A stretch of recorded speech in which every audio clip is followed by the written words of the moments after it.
এক বামুন আর বামুনি থাকতো। তাদের দুটি মেয়ে ছিল, অম্ন আর ঝুমনু। বামুন ভারী গরিব। একদিন বামুনের পিঠে খাবার স্বাদ হলো। সে বামুনিকে বলল, বামুনি, আমাদের পিঠে তৈরি করো। বামুনি বলল, চাল, গুড়, নারকেল তেল আনো, পিঠে করবো। বামুন ভিক্ষে ভিক্ষে করে এনে দিল আর বললেন, দেখো বামুনি, এই যে পিঠে করবি, এই যদি তোর মেয়েদের খেতে দিস তবে মেয়ে দুটোকে তক্ষুনি বনবাসে দিব। ছ্যাক ছ্যাক শব্দ শুনে অম্ন ঝুমনো ঘুম ভেঙে গেল। তারা মায়ের কাছে এসে বলল, পিঠে দে না মা। মা পিঠে দিয়ে বলল, খেয়ে বাছা শুয়ে পড়বি। অম্ন ঝুমনো পিঠে খেয়ে শুতে গেল। ছ্যাক ছ্যাক আর ছ্যাক ছ্যাক নেই, পিঠে ভাজা বন্ধ। বামুন এসে বলল, বামনি পিঠে দে। বামনি এক থালা পিঠে এনে দিল। বামুন একটা পিঠে খাচ্ছে, আঙুল গুনছে। তাই দেখে বামনি অবাক। বামুন তো এক থালা পিঠে খেয়ে ফেললো, কিন্তু দুটো পিঠে বাকি থেকে গেল। তখন বামুন বলল, পিঠে দুখানা বুঝি মেয়ে দুটোকে দিয়েছিস? দাঁড়া, এক্ষুনি ওদের বনবাসে দিচ্ছি। বামনি তো কেঁদেই আকুল। ভোর হতে বামুন মেয়ে দুটোকে মামার বাড়ি যাবার নাম করে বনে নিয়ে চলল। অম্ন আর ঝুমনো পথ হেঁটে ক্লান্ত হয়ে পড়েছিল। বটগাছের ঠান্ডা হাওয়ায় অমনি তারা ঘুমিয়ে পড়ল। কিছুক্ষণ পর জেগে উঠে দেখে তাদের বাপ তাদের কাছে নেই। অম্ন বলল, ঝুমনো পিঠে খেয়েছিলাম বলে বাবা আমাদের বনবাসে দিয়ে চলে গেছে। তখন আর কি করবে, বটগাছের কাছে গিয়ে বলল, বটবৃক্ষ, বটবৃক্ষ, আমাদের দুজনকে তোমার গহরে স্থান দাও। বটগাছ অমনি দুপাক হয়ে গেল। অম্ন আর ঝুমনো গাছের মধ্যে লুকিয়ে রইল। ক্রমে রাত্রি গিয়ে দিন এলো। অম্ন আর ঝুমনো বটগাছকে বলল, বটবৃক্ষ, আমাদের বাইরে যেতে দাও। বটগাছ দুফাক হয়ে গেল। অম্ন ঝুমনো বাইরে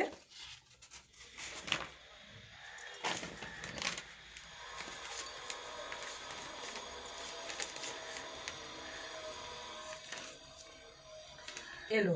এসে দেখে যে দেবকন্যারা নিয়ে ধুয়ে আসন পেতে বটপিটলির ফুল নিয়ে কি পুজো করছে। দেবকন্যারা তাদের দেখে বলল, তোরা কে রে? অম্ন আর ঝুমনো বলল, আমরা অভাগিনী। দেবকন্যারা বলল, যা, তোরা নে, ধুয়ে এসে আমাদের সঙ্গে ইতুপুত্র কর, তোদের সব দুঃখ দূর হয়ে যাবে। যেমন শোন। অমনি কাজ অম্ন ঝুমনো পুজো করলো। পুজোর পরে দেবকন্যা বলল, আজ অঘ্রাণ মাসের রবিবার, শুদ্ধভাবে ইতুপুজো যে করে তার আর সুখের সীমা থাকে না। এই বলে দেবকন্যারা অন্তর্ধান হলো। অম্ন ঝুমনো এক গা গয়না পরে রূপের চারিদিকে আলো করে বাড়ি ফিরে এলো। পাড়াপড়শিরা তাই দেখে বলল, ও বামুন দিদি, দেখো তোমার অম্ন ঝুমনো বাড়ি এসেছে। বামনি অনেক দিন পরে মেয়েদের দেখে আহ্লাদে আটখানা। এদিকে ইতু ঠাকুরনী বরে বামনের অবস্থা ফিরে গেল। কুড়ে ঘরের বদলে প্রকাণ্ড বাড়ি হলো। মড়াই ভরা ধান এলো, গোয়াল ভরা গরু হলো, ধনে জনে ঘরে ভরে গেল। বামুন রমজানের বাড়ি থেকে এসে এসব দেখে অবাক। বামনিকে ডেকে বলল, দেখেছিস বামনি, কুলক্ষণে মেয়ে দুটোকে তাড়িয়ে দিয়ে আমাদের কেমন দৌলত হয়েছে। শুনে মেয়েরা ঘর থেকে বাইরে এসে বলল, ইতু ঠাকুরনীর বরেশ এসব হয়েছে। আমরা বনে ইতু পুজো করেছিলাম। বামুন তখন আদর করে মেয়েদের বুকে তুলে নিল।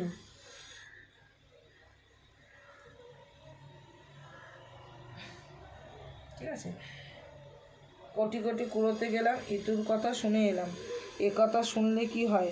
নির্ধনের ধন হয়, অপুত্রের পুত্র হয়, আইবুড়োর বিয়ে হয়, অসরণের স্মরণ হয়, অন্ধের চক্ষু হয়, অন্তকালে স্বর্গে যায়। একজন প্রতি ব্রতকথা পাঠ করবে, তার সকলে শুনবে। ঠিক আছে। কার্তিক মাসের সংক্রান্তির দিন একটি নতুন গামলা অথবা সরাতে গঙ্গা বা এঁটেল মাটি দিয়ে তার ওপর ঘট বসিয়ে ঘরটির চারিদিকে ধানে, মানকচু, হলুদ এইসব গাছ একটি করে বসিয়ে তার চারপাশে মটর, কলমি, বট, সর্ষে, সূর্যি বসিয়ে 5 কড়াই ভিজানো বা পঞ্চশস্য ঘটের চারিদিকে ছড়িয়ে দেবে। অঘ্রাণ মাসের প্রতি রবিবার পুজো এবং সংক্রান্তির দিন সাত দিয়ে ইতু বিসর্জন দেবে।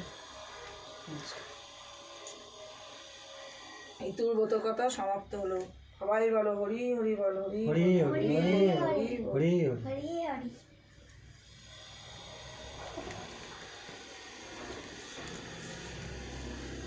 দাদু আসে, মোবাইল আছে।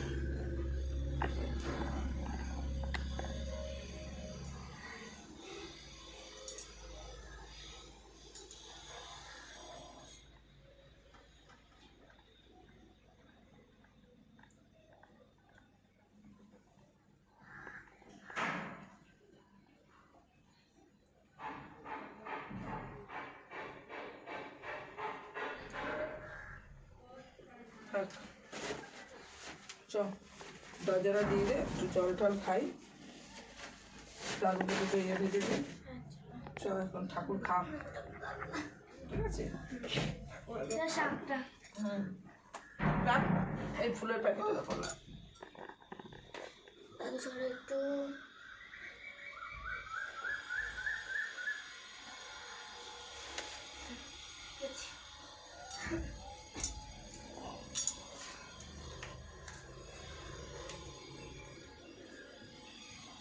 বলো না, কাল মিটিংয়ে ঢুকেছিল।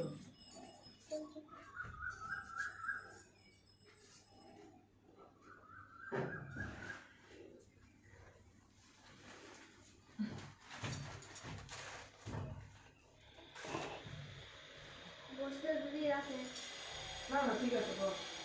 আমি একটুখানি জল খাই, একটু চা খেয়ে যাবো।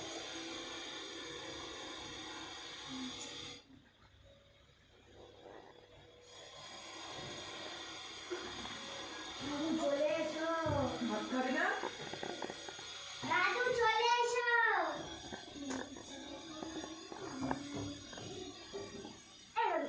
ঠাকুর খেতে দেবে